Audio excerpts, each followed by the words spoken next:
वैसे तो लोग ये कह रहे हैं कि भाजपा ना अब मुसलमानों का ना भगवाकरण करने वाली है, ऐसा कह रहे हैं। तो उसके पीछे का आधार है, मैं आपको बताता हूं, ध्यान से देखना। क्या ये आपको बिल्कुल नई तरह की सियासत नहीं लगती है? अक्सर बीजेपी पर मुसलमान हितों के विरोध में सियासत के आरोप लगते रहे हैं। यूपी में विपक्ष योगी आदित्यनाथ सरकार पर मुस्लिमों को टारगेट करने के आरोप लगातार लगता रहा है, हमेशा लगाते आए हैं। चाहे वो सीए एनआरसी के विरोध के प्रदर्शन का वक्त हो या फिर नुपुर शर्मा के विरोध में यूपी में हुई हिंसाओं के बाद आरोपियों के घर चलाए गए बुलडोजर का मामला हो, प्रदेश के सरकार पर मुस्लिमों के संग दोहरा रवैया अपनाने के आरोप लगातार लगते रहे हैं। बिल्कुल सहमत हैं। अब ऐसे में अगर बीजेपी ये कह दे कि मुझे मुसलमानों की सियासत करनी है, अब बीजेपी मुसलमानों की सियासत कर रही है, उनसे खुद पर भरोसा जताने को कह रही है कि आप हमें भरोसा करके देखिए तो सही। और जब आम व्यक्ति सुनेगा तो वो चौंकेगा नहीं? बिल्कुल चौंकेगा। यहां पर दो सवाल हैं। पहला ये कि ऐसे वो क्या कारण रहे जिसके चलते भाजपा को पसमानदा मुसलमान समुदाय के प्रति अपनी राजनीतिक दृष्टिकोण को बदलने पर खुद को मजबूर होना पड़ा। एक दूसरा सवाल यह भी बन जाता है कि पसमानदाओं को ऐसे कौन से विशिष्ट मुद्दे और सरोकार हैं जो भाजपा को राजनीतिक रूप से असहज करते हैं। ऐसे में ना कम से कम दो ऐसे मसले हैं जिन्हें भाजपा नजरअंदाज नहीं कर सकती। कौन से दो मसले हैं साहब? पहला यह कि समाज कल्याण कार्यक्रमों के संबंध में भाजपा की जो नीति है ना कि भारत को खैराती राज्य में बदल दिया जाए, जो बदल दिया है उन्होंने। मोदी सरकार जिस राज्य का प्रतिनिधित्व करती है वह जन कल्याणकारी सेवाएं उपलब्ध करवाना अपना राजनीतिक कर्तव्य नहीं मानती कर्तव्य। वह नागरिकों को लाभार्थी बनाता है और वह उन्हें पहुंचाए गए लाभ के बदले उनके ना वोटों को आप देंगे ऐसा सौदा ही सरकार कराती है कि हमने फ्री में दिया ना, वोट दो। पसमानदा मुसलमान लाभार्थी एक ऐसी विशिष्ट श्रेणी है, कैटेगरी है।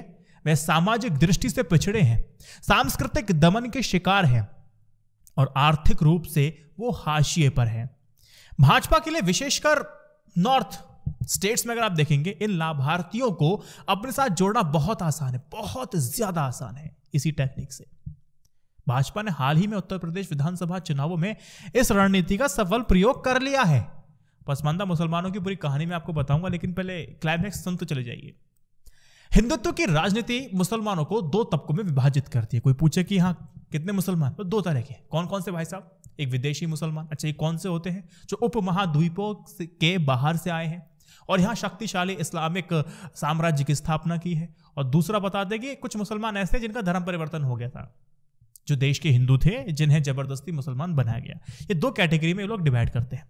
ये अलग बात है कि इस पर उप विभाजन को अवसर कुलीन हिंदुत्ववादी नजरअंदाज कर देते हैं और सभी मुसलमानों से उनकी देशभक्ति साबित करने को कहते हैं। ये तो आप देखते होंगे, समझते होंगे। तो ये तो कुछ होगी बातें। अब मैं आपको थोड़ा और गहराई में ले जाता हूं।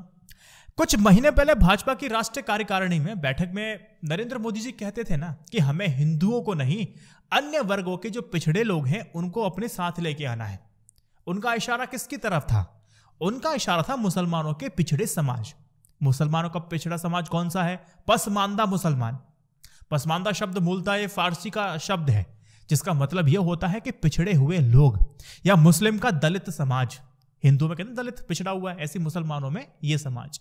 ऐसा माना जाता है कि देश में कुल मुसलमानों का 80 to 85% लोग पसमानदा समाज के हैं, यानी कि पिछड़े तबके के हैं। ये लोग आर्थिक या फिर सामाजिक रूप से काफी ज्यादा पिछड़े हुए हैं। उत्तर प्रदेश में अगर आप संख्या देखेंगे तो इन लोगों की संख्या सबसे ज्यादा है। उसके बाद अगर देखेंगे तो उससे सटा हुआ बिहार। यह सोच बिल्कुल गलत है कि मुसलमानों में जाति व्यवस्था नहीं होती है। कई सारे बोलते सिर्फ हिंदुओं में, मुसलमानों में नहीं है। दक्षिण एशिया के मुसलमानों में यह जाति व्यवस्था खुल करके देखने को आपको मिल जाएगी। इन दलित मुसलमानों को अर्जाल भी कहा जाता है। अर्जाल सबसे पहले 1998 में पटना में अनवर अली ने पसमानदा मुसलमानों के संगठन की स्थापना की थी। उन्हें मुसलमानों का पिछड़ा वर्ग या ओबीसी भी कहा जाता है। जबकि ऊंची जाति के मुसलमान अशरफ वर्ग आते हैं। अच्छा, अशरफ जो वर्ग है इस पे पैसा बहुत ज्यादा होता है। पैसा है तो पर शिक्षा भी अच्छी है, शिक्षित है। कह सकते हैं कि मुसलमानों में ब्राह्मण माने जाते हैं। पसमानदा मुसलमानों का दावा है कि मुसलमानों के नाम पर मिलने वाले जो फायदे होते हैं वो लाभ यही उच्च कोटि के ये जो लोग हैं ना, ये अशरफ ही उठाते हैं। जैसे कि आज़ादी के बाद वो अब तक लोकसभा चुनावों में बताते हैं कि कुल 400 मुसलमान जीते हैं, जिसमें 60 मुसलमान ही पसमानदा वर्ग से आते हैं, बाकी सब कुलीन वर्ग से हैं। मुसलमानों की भारतीय जनता पार्टी से बढ़ती दूरी व उनके महत्व को पहचानते हुए अली अनवर अंसारी ने बिहार में ना पसमानदा मुसलमानों का संगठन ऑल इंडिया पसमानदा मुस्लिम महाज की स्थापना कर दी थी। राजनीतिक रूप से देखा जाए तो अभी तक यह समाज आरजेडी, समाजवादी पार्टी और जेडीयू को ही अपना मतदान करता हुआ आया था। हाँ, कुछ क्षेत्रों में देखा जा सकता है कि कुछ वोट कांग्रेस को मिल जाता था। भाजपा मुस्लिम समाज के इस वर्ग को अपनी ओर आकर्षित करना चाहती है। वह उससे कहती है कि हमारा एक नया वोट होगा, ये एक नया वोट बैंक बनाना चाहती है ताकि वो अन्य पार्टियों का समर्थन करना बंद कर दे। अब आपको पता है कि हमारे देश में मुस्लिम समाज 3 वर्गों में बटा हुआ है। पहला मैंने आपको बताया अशरफ, टॉप लेवल। अशरफ समाज में समुदाय के सबसे सम्मानजनक लोग आते हैं, जिन्हें मूल अरबों में उच्च वर्ग का वंशज माना जाता है। सेकंड नंबर पर अजलाफ यानी कि पिछड़े वर्ग के मुसलमान आते हैं, और थर्ड नंबर पर अर्जल या फिर दलित मुसलमानों का नाम आता है। अशरफ वर्ग में आने वाले लोग मुस्लिम आक्रांताओं या फिर उनके डर के बराबर अपना धर्म बदलने वाले उच्च जाति वाले हिंदुओं के वंशज हैं, ऐसा बताया जाता है। इनमें से आने वाले ज्यादातर लोग सैयद कहलाते हैं, अपने आप को कहने पसंद कराते हैं, पठान कहते हैं, वो सरनेम लगाते हैं। अजलाफ व अर्जाल में आने वाले मुसलमानों को पिछड़ा या फिर दलित मानते हैं, वह पसमानदा कहा जाता है। ये 2 बेसिक डिफरेंस है। वे सामाजिक तथा आर्थिक रूप से मुस्लिम समाज में पिछड़े हुए माने जाते हैं। अंसारी नाम जुलाहों के कारण पड़ा। पसमानदा मुसलमानों के नेताओं का मानना है कि देश के कुल मुसलमानों का 85% हिस्सा पसमानदा है, यानी कि दलित, जबकि महज 15% जो मुसलमान हैं वो अशरफ माने जाते हैं। कुछ समय पहले रामपुर और आजमगढ़ के लोकसभा चुनाव में जीत हासिल करने के बाद भारतीय जनता पार्टी को अब यह लग रहा है कि समाजवादी पार्टी के गढ़ में जीत का मतलब यह है कि मुसलमानों का एक वर्ग को भी आसानी से लुभाया जा सकता है। यही तो हौसला भारतीय जनता पार्टी को दे रहा है। अली अनवर ने 1998 में पसमानदा मुसलमानों के संगठन का महज गठन करते समय यह सोचा था कि अशरफ मुसलमानों के जातीय दमन के शिकार जो दलित मुसलमान हैं उनको वह अपनी ओर आकर्षित करने में कामयाब रहेंगे। ये उस वक्त यह सोच करके पार्टी का उस पर गठन किया था।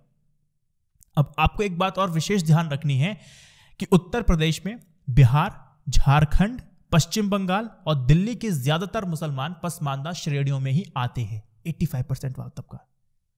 अली अनवर ये कहते हैं कि हिंदुओं में भी दलित वर्ग को तभी लाभ मिला जब उन्हें अनुसूचित जाति के कारण आरक्षण मिला।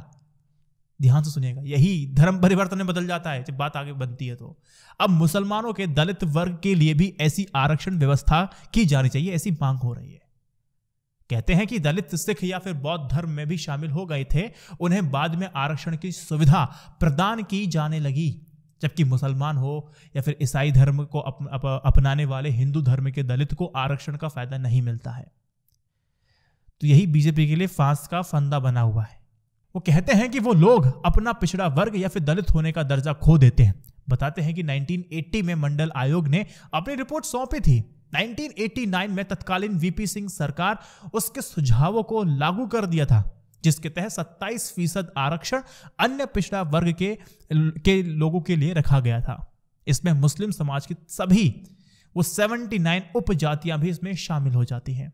मगर 7 दिसंबर 1994 को महाराष्ट्र के तत्कालीन मुख्यमंत्री शरद पवार ने यह प्रस्ताव जारी किया था कि अन्य पिछड़ा जो वर्ग है ना, इस मामले में मुसलमानों को भी हिंदू के समान माना जाए व उन्हें भी अन्य पिछड़ा वर्ग कोटे से, ओबीसी से नौकरियां और दाखिले दिए जाएं, आरक्षण दिया जाए। ये मांग उस समय की गई थी। अब इसके बाद 2014 में कांग्रेस और यही सरकार ने मुसलमानों में 50% ओबीसी जातियों का पता लगा करके उन्हें दाखिलों व नौकरियों में आरक्षण देना शुरू कर दिया था। अब सरकार के इस फैसले को हाईकोर्ट में चुनौती दी गई थी। अब कहा गया था ये आपका क्या कर सकते हैं, आपके पास तो ये सुविधा नहीं है। उनसे शिक्षण संस्थानों में ही 5% आरक्षण को सही ठहराया। इसके बाद वहां पुनः राज्य में सरकार बदल गई व भाजपा ने हर मामले पर चुप्पी साध ली थी। ध्यान रखना, कुछ नहीं बोली। वहीं उत्तर प्रदेश में योगी आदित्यनाथ सरकार ने पसमानदा मुसलमानों को खुश करने के लिए उन्हें सत्ता में हिस्सेदारी का सिलसिला शुरू कर दिया है।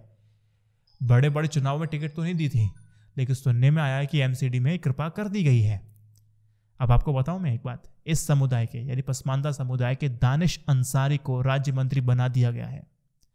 तब के दूसरे पसमानदा नेता जावेद अंसारी को यूपी मदरसा एजुकेशन बोर्ड का चेयरमैन बना दिया गया है, जबकि तीसरे पसमानदा नेता चौधरी कैफुल उरा को उत्तर प्रदेश के उर्दू अकादमी का लॉलीपॉप थमा दिया गया है। और दिल्ली नगर निगम में चुनाव भी होने वाले हैं। भाजपा ने 3 पसमानदा उम्मीदवारों को खड़ा कर दिया है।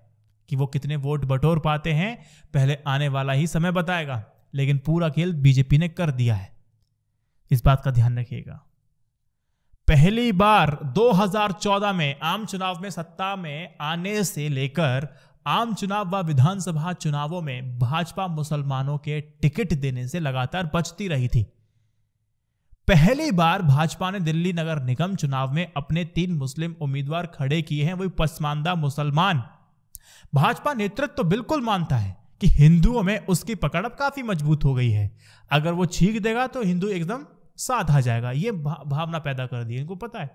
अब मुसलमानों भी भाजपा कहती है कि अपना आधार बनाएंगे। भाजपा का मानना है कि पसमानदा मुसलमानों वे लोग हैं जिन्हें भी काफी कुछ लोगों के दबाव में अपना धर्म छोड़ना पड़ा था। अतः क्या हम कह सकते हैं कि उसका भाजपा की ओर आकर्षित होना है, लेकिन पसमानदा मुसलमानों का भाजपा की तरफ आकर्षित होना ही क्या घर वापसी कहलाया जाएगा? सवाल यह बन जाता है। इस वीडियो को 3 व्हाट्सएप ग्रुप में शेयर करेंगे ना, तो लोगों तक बात पहुंचेगी और अपनी समझ के अनुसार कमेंट भी करेंगे।